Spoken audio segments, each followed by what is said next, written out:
En el año 1883, entre los callejones silenciosos de Roma y los valles eternos de Sils Maria, Friedrich Nietzsche, exiliado del mundo, de los hombres y de sí mismo, escribe la segunda parte de Así habló Zaratustra, su gran obra maestra. Ya no busca oyentes, no busca discípulos, no espera comprensión. Su único contemporáneo es el tiempo. Solo desea hablar porque callar duele más. Zaratustra ha descendido, ha hablado, y ha sido malinterpretado.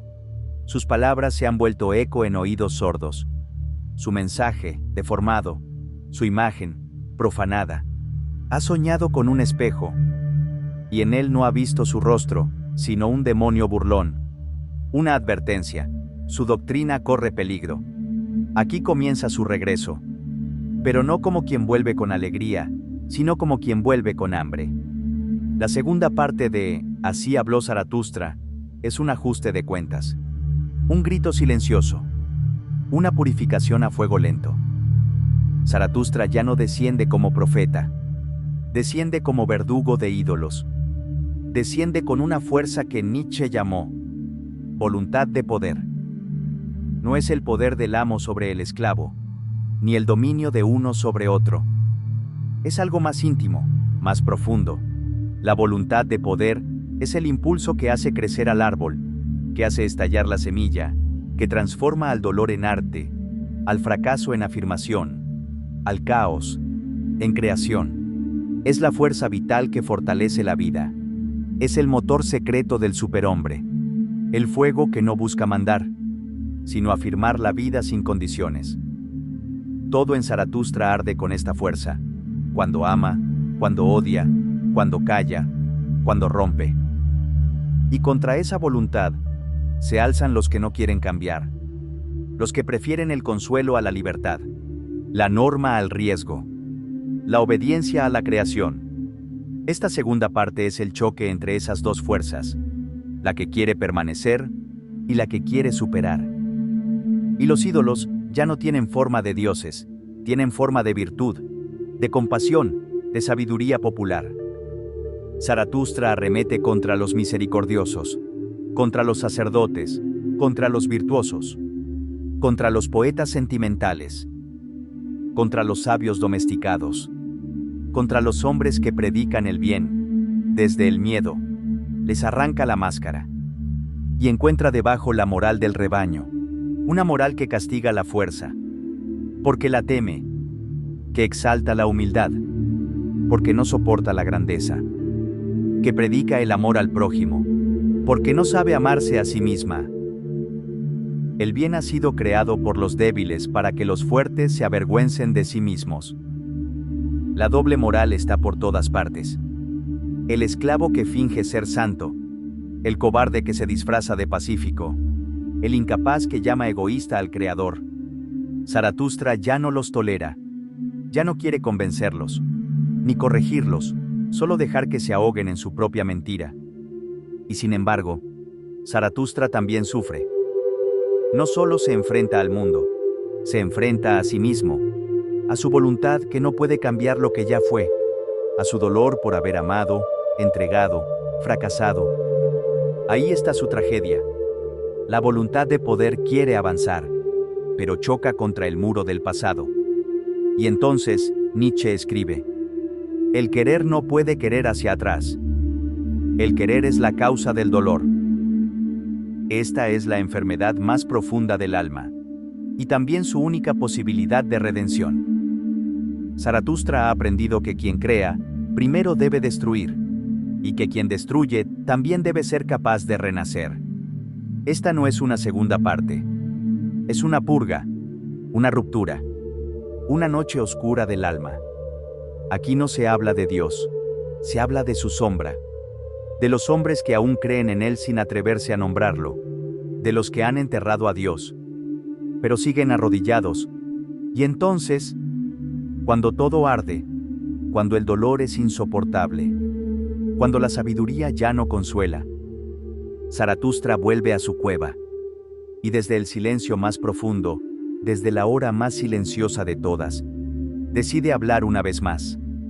No para predicar, no para enseñar, sino para liberar. Esta no es una explicación, es un descenso, un espejo, un combate. Y si has llegado hasta aquí, prepárate. Zaratustra vuelve a hablar. Capítulo 1. El niño del espejo. Quien mira demasiado tiempo al abismo, puede terminar encontrándose en el espejo. Zaratustra había regresado a la soledad, como el sembrador que ha esparcido su simiente y espera, como el artista que ha hablado y ya no es escuchado. Durante meses, durante años, se alimentó del silencio, vigiló las estaciones de su alma y dejó que la sabiduría creciera como un fuego que no se muestra, pero que quema por dentro. Pero algo no estaba en paz. Una noche, mientras dormía, un niño se le acercó en sueños, con un espejo en las manos. «Mírate en el espejo, Zaratustra», dijo. Y cuando lo hizo, lo que vio no fue su rostro. Fue un demonio, burlón, caricaturesco, falso. No era él, pero era su reflejo deformado. Entonces lo comprendió todo. Su doctrina, su mensaje, su fuego, había sido tergiversado. Se había vuelto parodia. Se había vuelto dogma. Zaratustra ya no estaba en boca de los libres, sino en boca de los fanáticos. Ya no era palabra viva. Era repetición muerta. Aquellos a quienes más amaba se habían avergonzado de lo que él les dio. Ese fue su verdadero dolor.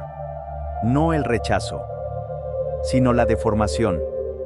El espejo no mostró el enemigo, mostró la traición de sus amigos.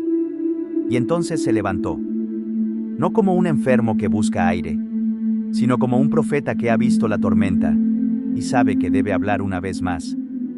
He sido herido por mi propia felicidad, y deben curarme todos los que sufren. Zaratustra comprende que la sabiduría en soledad se pudre, que el amor que no se entrega, enferma, y que la verdad, cuando no lucha por sobrevivir, se vuelve caricatura.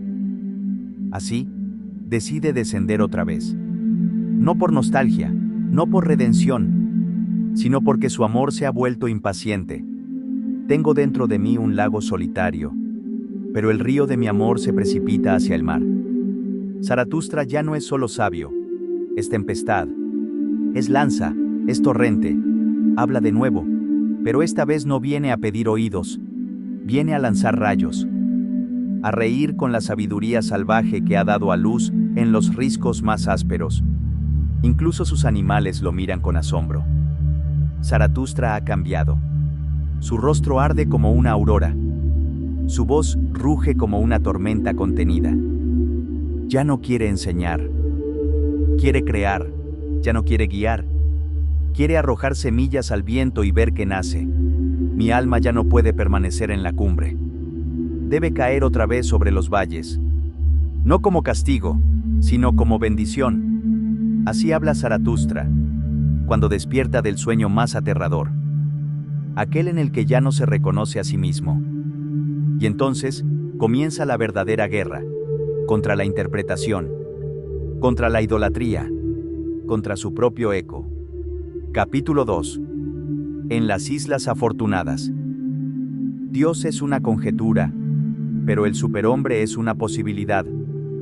Zaratustra ha descendido, ha despertado, y se ha puesto en marcha. En su camino, alcanza una tierra extraña, bañada por la luz oblicua del atardecer. Las llamadas Islas Afortunadas. Allí, los frutos ya han madurado. Caen pesados, dulces, casi por sí solos. El aire huele a cosecha, a final, a plenitud. Y Zaratustra, al ver este paisaje, dice: «Soy como un viento del norte para esos higos maduros». Así se ve a sí mismo. No como un cuidador, sino como un impulso. Como algo que hace caer lo que ya estaba por caer. Zaratustra no viene a proteger, sino a provocar. A sacudir lo que se ha acomodado. A desprender lo que ya debe soltarse. Y en ese estado de contemplación plena, mira hacia los mares lejanos. Antes, dice, los hombres, al mirar al horizonte, pensaban en Dios. Ahora, Zaratustra les pide que piensen en algo más grande, más difícil, Más real, el superhombre. Dios es una conjetura, pero yo quiero que vuestras conjeturas no se adelanten a vuestra voluntad creadora.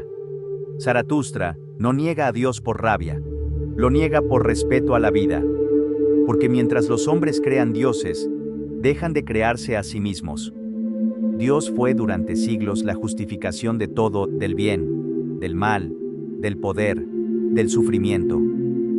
Pero ahora que ha muerto, el hombre ya no puede usarlo como excusa. Ahora debe crear valores sin el amparo del cielo. ¿Podéis crear un Dios? Entonces no me habléis de dioses.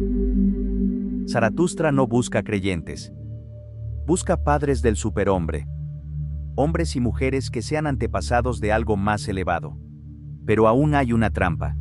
El deseo de saberlo todo. De abarcar lo incognoscible. De domesticar el misterio. Y entonces advierte: si existieran los dioses, ¿cómo podría yo soportar no ser uno de ellos? Luego, no hay dioses. No por lógica, sino por orgullo creador. Zaratustra enfrenta otra tentación. La de negar el tiempo. La de creer que solo lo eterno es verdadero. Pero responde con dureza: ¿ha de ser falso cuanto es perecedero? Todo lo imperecedero no es más que un símbolo. Aquí, Nietzsche corta con milenios de pensamiento metafísico. Con Platón, con el cristianismo, con la obsesión por lo eterno. Lo real es lo que cambia, lo que muere, lo que deviene. Y en ese devenir está el acto más humano, crear. Pero todo creador sabe que antes de crear, hay que arder. Para dar a luz a una estrella danzante, hay que tener caos dentro de sí. Zaratustra no exige que creas, exige que te conviertas. No en un dios, sino en un puente hacia algo mayor, algo que aún no existe, pero que ya te llama. Y en las Islas Afortunadas, donde todo parece estar completo, Zaratustra recuerda que el fin solo es hermoso si precede a un nuevo comienzo. Capítulo 3. Los misericordiosos. Donde más se habla de amor, suele esconderse el odio más antiguo. Zaratustra se dirige ahora a un grupo particularmente peligroso: los misericordiosos. No aquellos que ayudan desde la fuerza, sino los que aman desde la debilidad. Los que ofrecen consuelo, no por generosidad, sino por necesidad. Nietzsche les lanza una acusación brutal. La compasión que tanto predican no es amor, es una forma disfrazada de dominio. Una forma de aplastar al otro, de hacerlo sentir débil, dependiente, culpable por su dolor. Hay más veneno en la mano del misericordioso que en la mordida del lobo.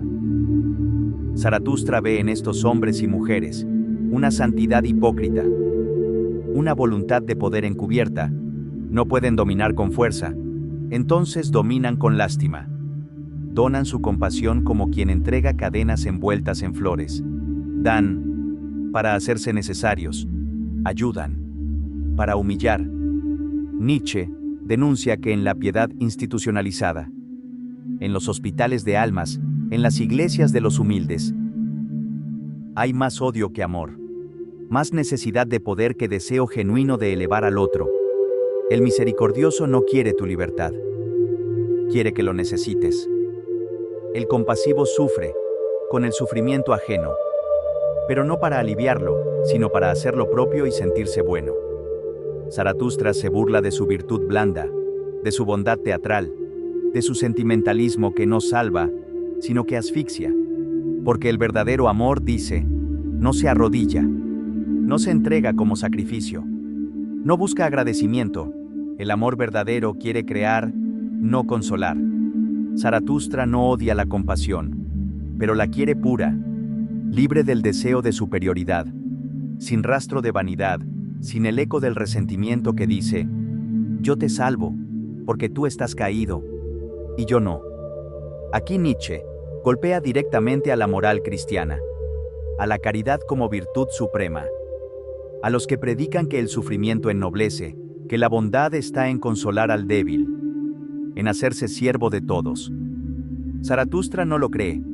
Para él, la verdadera bondad no arrastra, no se compadece, no se inmola. La verdadera bondad crea. Muchos quieren liberar a los hombres de la carga de ser hombres, pero no tienen la fuerza para convertirlos en algo más.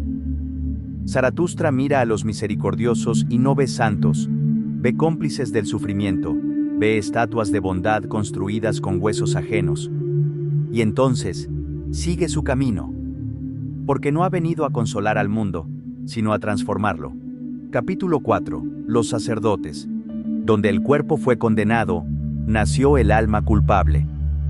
Zaratustra se encuentra ahora con los sacerdotes, los hombres de sotana, los herederos del espíritu, los guardianes de Dios, pero no los odia, no los ataca con furia, los mira con tristeza, porque sabe que ellos también sufren. Zaratustra ve en sus ojos una enfermedad, una antigua herida mal cicatrizada, una rabia que, incapaz de expresarse, fue dirigida hacia adentro. El sacerdote es el herido que no pudo sanar, y convirtió su herida en doctrina. Estos hombres, dice Zaratustra, no predican por amor. Predican por necesidad. Necesitan que el mundo sufra, para que su cura tenga sentido. Necesitan el pecado, para ofrecer la redención. Necesitan el miedo, para prometer la salvación. ¿Qué sería del sacerdote si el hombre fuese libre? Zaratustra los escucha hablar de alma, de cielo, de virtud. Pero lo que oye es dolor transfigurado en moral. No aman la vida, la toleran, la consideran una prueba, un tránsito, un valle de lágrimas. Y por eso condenan el cuerpo, el deseo, la risa, el placer.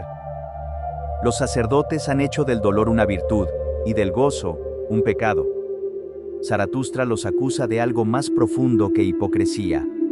Los acusa de negar la tierra, de sembrar culpa donde había deseo, de robarle al cuerpo su inocencia y al alma su libertad. Pero Nietzsche no los condena con crueldad.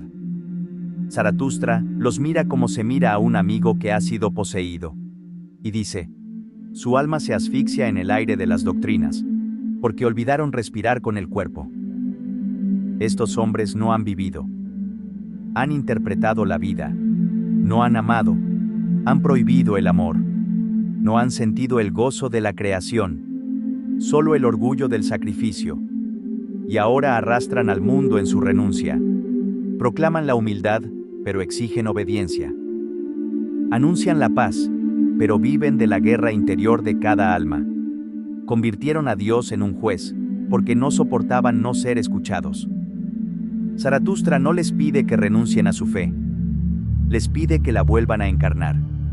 Que dejen de enseñar con la herida y hablen desde la fuerza. No desde el cielo, sino desde la tierra.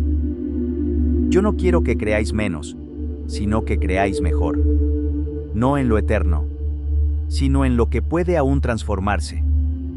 Zaratustra los deja, no con desprecio, sino con compasión. Sabe que hay algo más difícil que sanar una herida, no vivir según ella. Y sigue su camino, porque aún hay más máscaras que romper, y más sombras que nombrar. Capítulo 5. Los virtuosos. No todo lo bueno es grande, y no toda obediencia es noble. Zaratustra habla ahora a los virtuosos, a los que se jactan de su pureza, a los que caminan erguidos con la conciencia tranquila, a los que han hecho de su rectitud una marca y de su deber una religión, y lo primero que hace es reírse de ellos, porque detrás de su perfección, Zaratustra ve vacío, ve rutina, ve miedo disfrazado de virtud. Viven para cumplir, no para crear. Obedecen normas, como un burro que carga sin saber a dónde va. Tan limpios que se han lavado incluso la pasión de vivir. Zaratustra los acusa de haber convertido la moral en ritual estéril, de haber vacunado la virtud contra el deseo, de haber confundido la disciplina con el sentido. Son aquellos que jamás caen, pero tampoco vuelan. Los virtuosos que Nietzsche retrata son los hijos de la obediencia, de la buena fama, de la corrección, pero no de la fuerza interior, ni de la creación, ni del fuego, Demasiado pronto hablan de virtud. Aquellos que nunca han luchado con el demonio de su deseo. Zaratustra sabe que la verdadera virtud no se hereda. No se aprende en escuelas. No se obtiene por repetir reglas. Se forja en el conflicto, se prueba en la caída, se alumbra en la oscuridad. Por eso, desconfía del virtuoso que jamás ha dudado, que nunca ha llorado por dentro, que no ha gritado en silencio frente al absurdo. Zaratustra no predica la inmoralidad, predica la moral creadora, una virtud que no teme ensuciarse las manos, que no huye del deseo, que no repite lo establecido. Una virtud hecha de sangre, error y reconstrucción. Porque para Nietzsche, la virtud no es negación, es afirmación. No es obedecer reglas, es inventarlas. No es decir, no debo, es decir, esto quiero, esto soy, esto creo. No quiero vuestras virtudes grises, sino vuestras pasiones transformadas en oro. Zaratustra deja atrás a los virtuosos. No por desprecio, sino porque no le sirven. Porque el puente hacia el superhombre no se cruza con deber, sino con fuego, con caída, con voluntad. Y los virtuosos tienen miedo de arder. Capítulo 6. La chusma. Donde hay rebaño, hay mordedura. Y el que se eleva, se convierte en presa. Zaratustra desciende un poco más. Y lo que encuentra ya no es un sabio, ni un sacerdote, ni un virtuoso. Es la chusma. No una clase social, no una condición económica, sino un espíritu, el del resentimiento masivo, el del odio al que se levanta, el del escarnio organizado contra toda singularidad. La chusma no odia por pensar, odia por instinto, ve la altura como amenaza, la diferencia como peligro, la libertad como insulto, y por eso murmura, apedrea, excluye. Ellos no pueden crear, pero sí destruir lo que no comprenden. Zaratustra ve cómo la chusma se ríe del solitario, cómo celebran su caída, cómo se alimentan de su desgracia, porque su existencia los hiere. No porque les haga daño, sino porque les recuerda que podrían haber sido más, y no lo fueron. Nietzsche revela aquí la cara más peligrosa de la igualdad mal entendida, la envidia colectiva. Cuando la masa dice, nadie debe sobresalir, todos iguales, no busca justicia, busca venganza. La chusma no quiere subir, quiere que nadie esté arriba. Zaratustra sabe que el pensamiento profundo, la belleza peligrosa, la valentía creadora, no pueden florecer en medio del ruido, porque la chusma no escucha, grita, cancela, devora. ¿Crees que te aplauden? Solo esperan a que tropieces. Zaratustra no predica para la chusma, no discute con ella, se aleja, porque sabe que no se puede crear en medio del ruido, porque sabe que la verdad susurra, y la chusma ruge. Él no desprecia al pueblo, desprecia a la masa cuando se vuelve rebaño, porque el pensamiento libre nunca ha nacido de los aplausos, sino del silencio.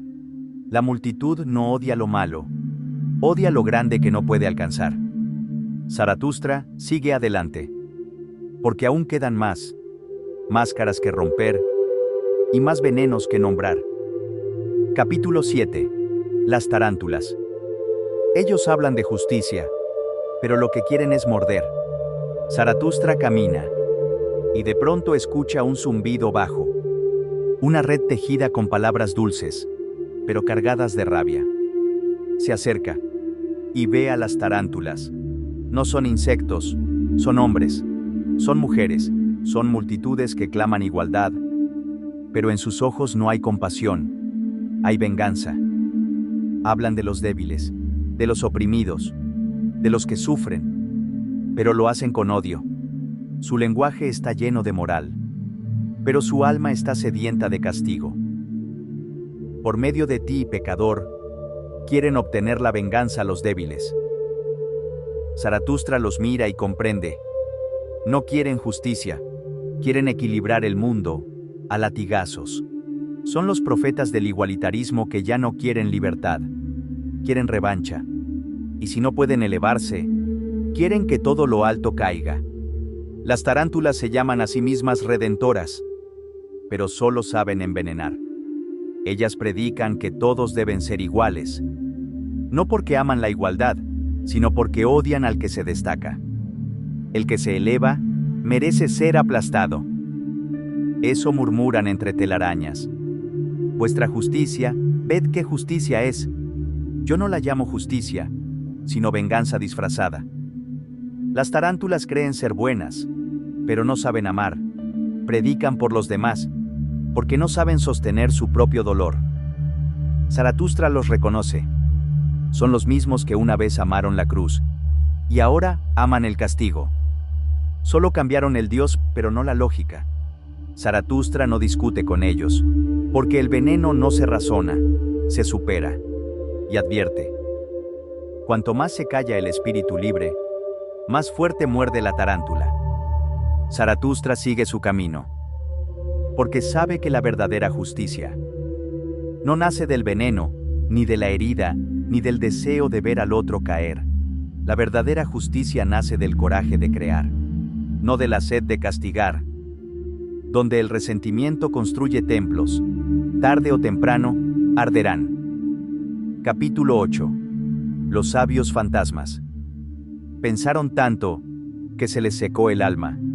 Zaratustra se encuentra con un grupo singular. No rezan, no gritan, no se arrastran. Enseñan, son los sabios, los doctores, los filósofos reconocidos, los jefes de cátedra, los portadores del saber. Pero Zaratustra los mira y ve fantasmas. No están muertos, pero tampoco viven. Repiten teorías, citan nombres, recitan lo eterno, pero no crean, no sufren, no vibran, se alimentan de lo sabido, como parásitos del pasado. Zaratustra les habla, pero ellos no escuchan. Solo esperan su turno para responder, con una frase ajena, con una cita, con una fórmula. Ellos no aman la sabiduría. La poseen, la congelan, la embalsaman. Nietzsche los llama sabios fantasmas, porque conocen el mundo, sin haberlo tocado. Sus pensamientos no sangran, sus palabras no tiemblan. Su verdad no ha sido puesta a prueba en la vida. No filosofan con el cuerpo, filosofan con el eco. Zaratustra no los odia, los lamenta, porque hubo un tiempo en que quizás fueron buscadores, creadores, soñadores, pero la comodidad del saber los convirtió en funcionarios del pensamiento, bibliotecarios del espíritu. Están llenos de conocimiento y vacíos de sabiduría. Zaratustra sabe que el verdadero pensamiento no es una tesis, es una herida, una danza, una afirmación, y que quien no ha caído, no ha pensado. Quien no ha amado el abismo, no ha creado. Quien no ha temblado, no ha conocido. Por eso deja atrás a los sabios fantasmas. Porque el superhombre no nace del polvo, ni del aula, ni de la autoridad académica. Nace del que se atreve a pensar con el cuerpo, con el deseo, con el riesgo. El que no ha vivido su pensamiento, no ha pensado aún. Capítulo 9. La canción de la noche. Una vez amé la vida, ahora solo me aferro a su eco. En la noche profunda, cuando incluso las estrellas parecen escuchar, Zaratustra canta. Ya no predica, ya no advierte, no hay enemigos, no hay multitudes, solo hay él y su soledad. La canción de la noche no es un discurso, es un murmullo del alma, una confesión sin destinatario, una nota escrita al universo y lanzada al viento. El mundo duerme, pero yo estoy despierto con mi dolor. Zaratustra confiesa su sufrimiento, su incapacidad de descansar, la nostalgia de un amor puro que ya no encuentra. Habla del anhelo de comunión, del deseo de ser oído. No por la razón, sino por un corazón que aún entienda lo trágico de vivir despierto. Él, que ha desafiado a los dioses, que ha roto los ídolos, que ha predicado el eterno retorno, ahora susurra a la noche como un niño herido. No porque haya sido derrotado, sino porque sabe que la victoria del espíritu libre es solitaria. He amado demasiado al mundo, y eso me ha quebrado. Aquí Nietzsche no grita, llora. Zaratustra canta como quien ya no espera consuelo, como quien ha cruzado el desierto, y aún no encuentra oasis, pero su canto no es desesperado. Es luminoso en su oscuridad, como una estrella que solo se ve cuando todo está en sombra. Noche silenciosa, tú me eres más fiel que los hombres. En tu pecho reposo mi verdad desnuda, sin necesidad de que la entiendas. En esta canción, Zaratustra no enseña, se ofrece, como un fuego débil, pero real.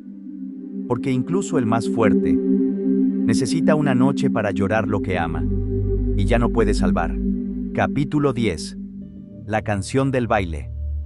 Yo no podría creer en un Dios que no supiera bailar. La noche sigue, pero algo cambia. Zaratustra no duerme. Tampoco llora. Ahora, baila. Porque incluso en el abismo, incluso tras el dolor, el cuerpo aún puede moverse. Y la vida aún puede celebrarse. Yo solo creería en un Dios que supiera bailar. Zaratustra canta para sí, pero no con solemnidad, sino con risa, con ligereza, con ese extraño coraje que tienen los que han visto todo, y aún así dicen, sí. Aquí, la filosofía se vuelve ritmo, el pensamiento se hace carne, la sabiduría, juego. Porque Nietzsche sabe que el mayor triunfo no es resistir al sufrimiento, sino transformarlo en danza. Zaratustra ya no predica contra nada. No nombra enemigos, no carga ídolos al matadero. Ahora se mueve. Ahora canta versos que giran, que se entrelazan, como si la verdad solo pudiera ser dicha al girar. El alma es solo un hilo. Si no aprende a bailar con el cuerpo, el baile es símbolo del eterno retorno. De que todo vuelve, de que toda caída prepara un nuevo giro, de que lo trágico puede ser también estético. Zaratustra lo sabe, por eso baila, no por ignorancia, sino por decisión. Que no vengan a ti los pesados, sino los ligeros. Que no te sigan los sabios, sino los danzantes. Y así, bajo las estrellas, Zaratustra canta con su cuerpo. Porque a veces, el pensamiento más alto se expresa con los pies. Capítulo 11. La canción de los sepulcros. Lo muerto no descansa si el vivo no lo olvida. Zaratustra camina entre tumbas y canta, no a los muertos, sino a lo que permanece vivo en ellos. La muerte, dice, no es el final. Mucho de lo que muere se queda, como sombra, como recuerdo, como carga. Son los vivos, los que no dejan dormir a los muertos. Zaratustra sabe que el pasado no se va, permanece bajo la piel, como dolor no expresado, como culpa no reconocida, como amor que nunca se dijo del todo. Y entonces canta, porque el canto es lo único que puede abrirle espacio al alma. En medio del duelo, canta por los amigos que cayeron, por los que no pudieron con la vida, por los que amaron mal, demasiado, o nunca. Canta por los que murieron sin comprender, por los que no se atrevieron a romper las cadenas, por los que repitieron la virtud, hasta volverse piedra. Zaratustra no los juzga, los honra, pero no quiere vivir con ellos en la espalda. No quiero ser el ataúd de los que no vivieron. Aquí Nietzsche nos habla del peso del pasado colectivo, de los valores heredados, de las tumbas que llevamos dentro, de los muertos que llamamos tradición, moral, familia, patria, y que a veces son solo ruinas. Muchos mueren demasiado tarde, y algunos demasiado pronto. Pero los más trágicos son los que nunca vivieron. Y entonces, Zaratustra canta no para llorar, sino para liberarse, porque sabe que la fidelidad a los muertos puede ser una forma de traición a la vida. El canto no es elegía, es ruptura, es despedida, es acto de coraje. Zaratustra abandona los sepulcros, no con odio, sino con respeto, pero también con la determinación de no quedarse allí. Quien no entierra a sus muertos, termina viviendo con ellos. Capítulo 12. La superación de sí mismo. No tienes peor enemigo que tu mejor versión de ayer. Zaratustra ya no mira hacia afuera. Ahora, se mira a sí mismo. Y lo que encuentra no es gloria. Es una guerra silenciosa. La superación de sí mismo no es triunfo. Es batalla. No es inspiración. Es sangre. Zaratustra nos dice, no hay mayor peso que el propio yo. Quien no ha vencido a su propio yo, no tiene derecho a hablar de libertad. Aquí Nietzsche plantea que todos llevamos dentro un señor y un esclavo. Una voluntad que quiere volar y otra que pide techo. Una que sueña con el abismo y otra que ruega seguridad. Superarse a uno mismo es romper el pacto con ese esclavo interno. Pero el yo no se rinde fácilmente. Tiene 1000 disfraces. Virtud, compasión, humildad, esperanza. Y si no puedes superarte, te convencerá de que ya lo hiciste. Zaratustra lo sabe. Por eso no se perdona. Por eso no se duerme en los laureles de lo que ya ha sido. Porque el yo vencido vuelve. El yo ama ocultarse detrás de la virtud. Pero el Creador lo desenmascara, o será devorado por él. La superación de sí mismo no es perfección. Es devenir. Es decir, sí a la lucha. Es matar versiones caducas de ti, para que nazca algo que aún no conoces. Es elegirte cada día, aunque duela. Solo quien se quema a sí mismo puede encender luz para otros. Y así, Zaratustra sigue caminando. No como un maestro, sino como un guerrero de su propia alma. Porque la conquista más difícil no está en la cima, sino en el corazón que teme mirarse. No se trata de encontrarte, se trata de crearte, más allá de ti. Capítulo 13. Los sublimes. Muchos llegan a la cima, pero pocos se atreven a saltar. Zaratustra habla ahora de los sublimes, aquellos que han escalado las cumbres del espíritu, que han sufrido, que han vencido, que han dejado atrás al rebaño, pero no al ego. Son nobles, pero están petrificados. Están más cerca del cielo, pero no saben bailar. Han alcanzado la claridad, pero no han soltado el peso del orgullo. Los sublimes tienen frío en su altura, pero no descienden, por miedo a dejar de ser vistos. Zaratustra los conoce. Son sabios, poetas, profetas, espíritus que han dicho cosas grandes, pero que no han sabido morir a tiempo. Se han vuelto estatuas de sí mismos. Nietzsche nos advierte.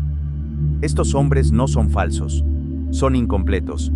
Llegaron al umbral de la verdad, pero en lugar de cruzarlo, lo adornaron. Los sublimes quieren ser admirados, más que transformados. Zaratustra los llama a dar un paso más, a perder la forma, a olvidarse, a dejar de buscar altura y volverse tierra fértil. Porque la última libertad no está en lo alto, sino en la entrega. Para Nietzsche, el verdadero creador no se detiene en su imagen, no vive para el eco, no conserva su gloria como un relicario. El verdadero sabio es aquel que sabe desaparecer. La sublimidad es solo una estación de paso. Quien se queda allí no ha conocido aún el abismo. Zaratustra honra a los sublimes, pero no se detiene con ellos, porque el superhombre no necesita altura, sino profundidad. Capítulo 14. El país de la cultura. Donde más se habla de cultura, menos se arriesga a vivirla. Zaratustra llega a una tierra muy particular. Allí todo parece brillante. Se habla de filosofía, de belleza, de verdad. Se visten bien, citan autores, aplauden la inteligencia, Pero Zaratustra no sonríe. Este es el país de la cultura, un lugar donde todo se sabe, pero nada se siente. Donde la palabra alma se pronuncia, como quien habla del clima. Tienen cultura, como quien tiene vajilla antigua, para no usarla nunca. Zaratustra se indigna, no por la ignorancia, sino por la esterilidad disfrazada de saber. Aquí no hay barbarie, hay algo peor, decadencia pulida. Los hombres del país de la cultura admiran el arte, pero no crean. Hablan del pasado, pero no arriesgan el presente. Repiten conceptos, pero no mueren por una idea. Sus pensamientos no han conocido el fuego. Zaratustra comprende. La cultura que no transforma es decoración. La sabiduría que no hiere es ornamento. Y el conocimiento que no mueve el alma es cemento sobre la vida. En esta tierra todos parecen cultos, pero ninguno vivo. Han domesticado al espíritu. Lo han convertido en currículum, en prestigio, en rutina. Se enorgullecen de haber leído a los sabios, pero ninguno ha sangrado con ellos. Y así, Zaratustra se aleja del país de la cultura, porque el espíritu libre no habita en los salones, sino en los que aún tienen hambre. Hambre de sentido, hambre de creación, hambre de vivir, más allá del saber. Capítulo 15. El conocimiento inmaculado. También la mirada más fría nació de un corazón ardiente. Zaratustra observa a una nueva especie de hombres, los contemplativos, callados, pulcros, serenos como estatuas. Su Dios no es un Dios, es la verdad pura. Dicen buscar lo real, lo objetivo, lo neutro, lo inmaculado. Miran al mundo como si no tuvieran cuerpo, como si su saber no tuviera deseo. Pero Zaratustra no les cree, y con una sonrisa sutil los desnuda. Vuestra pureza es solo miedo disfrazado. Nietzsche revela que esta mirada inmaculada es una ilusión. Nadie conoce sin querer, nadie contempla sin voluntad. Incluso la búsqueda de verdad brota del impulso de dominar, ordenar, comprender. Y eso, dice Zaratustra, es también voluntad de poder. Los que niegan su pasión en el conocimiento solo han reprimido su origen. Se creen más sabios, pero solo están más lejos del cuerpo. Y el saber que olvida al cuerpo termina odiando la vida. Vosotros, amantes de la mirada pura, ¿cuándo miraréis también con vuestras manos? Zaratustra no niega el conocimiento. Lo devuelve a su fuente, el deseo, la pasión, la voluntad, porque conocer no es flotar, es arriesgarse, es herirse, es tocar y ser tocado. El conocimiento que no se mancha, no transforma. Zaratustra deja atrás a los contemplativos, no los odia, pero tampoco los sigue, porque el superhombre no contempla, crea, no observa el mundo como objeto, lo esculpe con sus manos. Capítulo 16. Los doctos saben todo, excepto cómo arder. Zaratustra se detiene frente a los doctos, eruditos, académicos, expertos de todo y de nada esencial.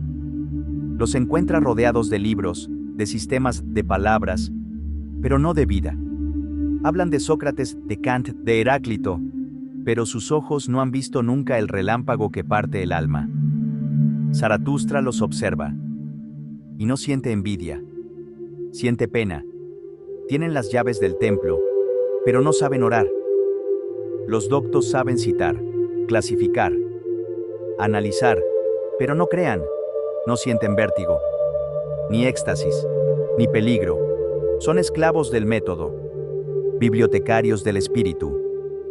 Nietzsche no critica el saber, critica al saber muerto, el que no transforma, el que no sangra, el que no ha pasado por el fuego del alma. Su sabiduría no es más que digestión lenta de lo ajeno. Zaratustra se pregunta, ¿de qué sirve saberlo todo, si no puedes danzar con una sola idea viva?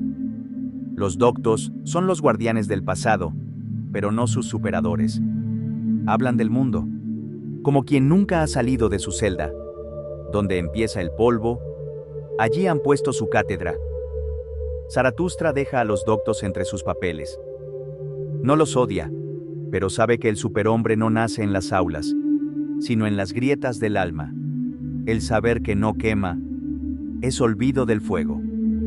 Capítulo 17. Los poetas. El poeta canta, pero no siempre dice la verdad. Zaratustra se encuentra ahora con los poetas, los embellecedores del mundo, los tejedores de metáforas, los que hacen que el dolor rime y el vacío suene como consuelo. Pero Zaratustra no los admira, los interroga. Estos poetas, dice, no aman la verdad, aman el efecto, aman las imágenes, aman su propio eco, se creen profundos, pero solo están turbios. Los poetas mienten demasiado. Zaratustra les pregunta, ¿por qué maquillan el mundo? ¿Por qué temen decir lo que no suena hermoso? ¿Por qué llaman profundidad a su propia niebla? Los poetas han olvidado que crear también es desgarrar. Ellos escriben sobre la vida, pero no viven lo que escriben. Hablan del amor, del dolor, de la muerte, pero como si fueran visitantes de un museo, no soldados del alma. No me fío del poeta, si su verso no le ha costado una herida. Zaratustra ama la poesía, pero exige que arda, que golpee, que no se limite a embellecer, sino que nazca de una lucha real. Porque cuando el poeta canta solo para consolar, cuando evita la sangre, ha traicionado su misión. Zaratustra sabe, el verdadero poeta no escribe para gustar, escribe para salvarse, para resistir, para crear lo que aún no existe. No basta con soñar, hay que dar forma al sueño. Y ese martillo también duele al poeta. Zaratustra sigue su camino. No odia a los poetas, pero los deja atrás, si no se atreven a cantar con verdad. Poeta, si no te has roto al escribirlo, no me lo leas. Capítulo 18. Los grandes acontecimientos. Todo está consumado, pero aún no ha comenzado nada. Zaratustra escucha un susurro que retumba como trueno. Ha ocurrido algo. Algo inmenso, silencioso, irreversible. Los grandes acontecimientos no hacen ruido. No estallan como guerras, ni deslumbran como revoluciones. Se hunden como catedrales. Dios ha muerto. La fe ha muerto. La verdad ha muerto. Y sin embargo, la gente aún no lo sabe. Camina como si nada. Compra, ora, sonríe. Sobre ruinas. Las mayores caídas no hacen estruendo, solo dejan eco. Zaratustra ve un mundo que se ha desfundamentado. Un mundo sin piso, sin propósito, sin norte, lo que antes daba sentido. Dios, patria, ley, virtud, progreso. Ahora es cascarón, pero nadie quiere verlo. Porque verlo significa asumir que ahora todo depende de nosotros. Y eso da miedo. Cuando los dioses mueren, los hombres tiemblan. Los grandes acontecimientos no son celebraciones. Son vacíos, son pérdidas. Son desiertos que se abren, donde antes hubo certezas. Y entonces Zaratustra lanza su advertencia. Cuando todo se ha venido abajo, ¿qué harás con las ruinas? Porque el nihilismo no es solo destrucción, es el peligro de no saber qué construir. Es el riesgo de conformarse con nada. El pasado ha muerto, pero aún no hemos nacido. Zaratustra no se arrodilla ante el derrumbe. Lo observa y se prepara. Porque después de los grandes acontecimientos, solo hay dos caminos. Volver a adorar cadáveres o encender un fuego nuevo. Capítulo 19. El adivino. He visto el porvenir, y está vacío de sentido. Zaratustra se encuentra con una figura pálida, temblorosa, con los ojos vueltos hacia adentro. Es el adivino, y lo que ha visto no lo ha hecho más sabio, sino más triste. Él no anuncia guerras ni milagros, no predice tormentas ni redenciones. Lo que anuncia es el vacío. Una época donde el hombre ha perdido todo norte, donde nada tiene valor, donde ya no se espera nada.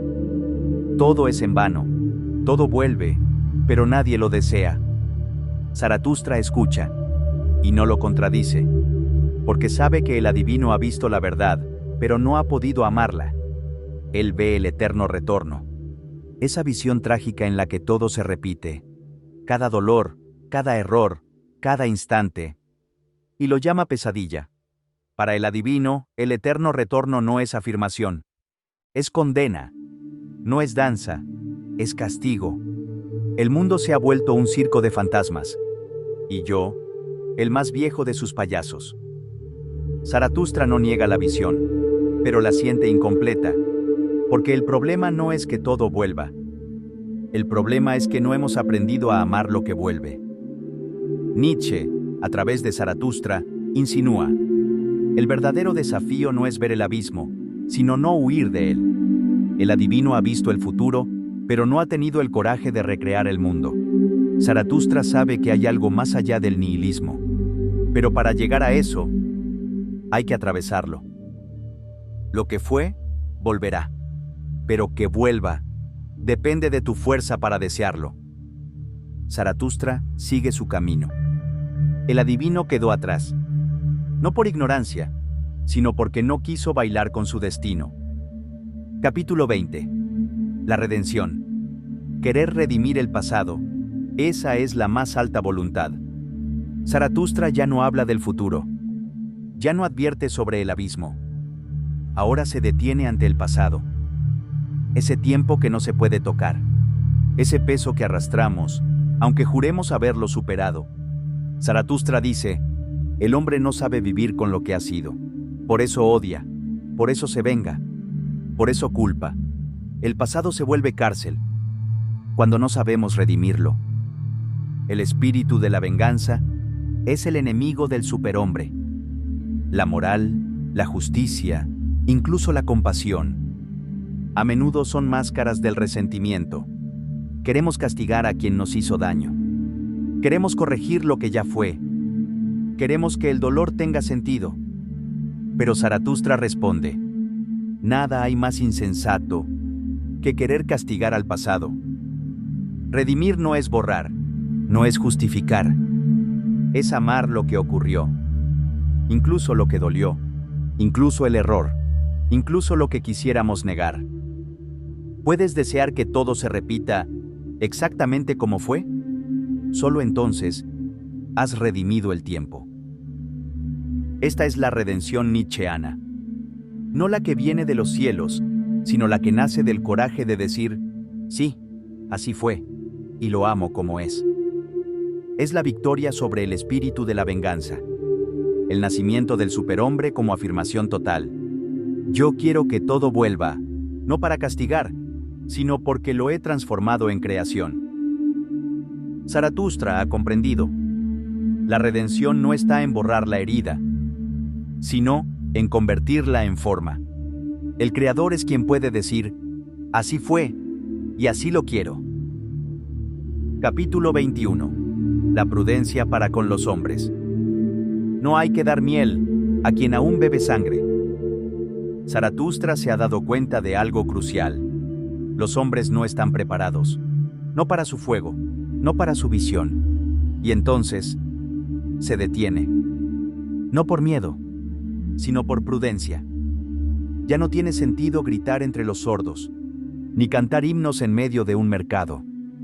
Zaratustra ha probado la amargura de dar perlas a quienes prefieren piedras.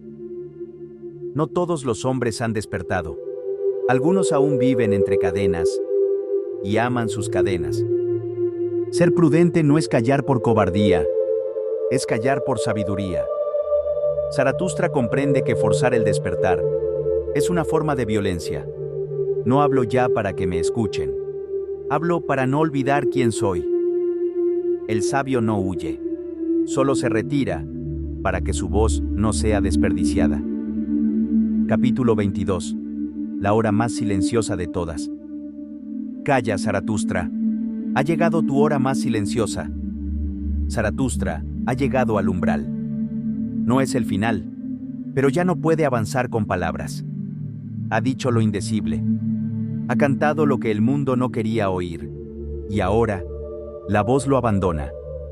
Es la hora más silenciosa. La hora en que todo sabio, todo creador, todo espíritu libre, debe enfrentar la soledad absoluta. El eco ha cesado. No hay discípulos, no hay respuestas. Solo queda él y su destino. ¿Por qué hablas aún, Zaratustra? ¿No es tiempo ya de convertirte en quien eres? Zaratustra ya no puede hablar a los hombres, porque hablar es seguir esperando ser entendido, y el que ha cruzado el abismo ya no espera. Todo verdadero creador llega a este momento, la decisión de seguir solo, aun si nadie le sigue, porque el alma debe morir a su necesidad de eco, para renacer como relámpago. No es el silencio del cobarde, es el silencio del que ha comprendido demasiado. Así termina la segunda parte, no con un aplauso, ni con una revelación final, sino con el susurro de quien ha comprendido que la verdad necesita espacio para germinar. Cuando calla el sabio, es porque ha comenzado el tiempo de los creadores.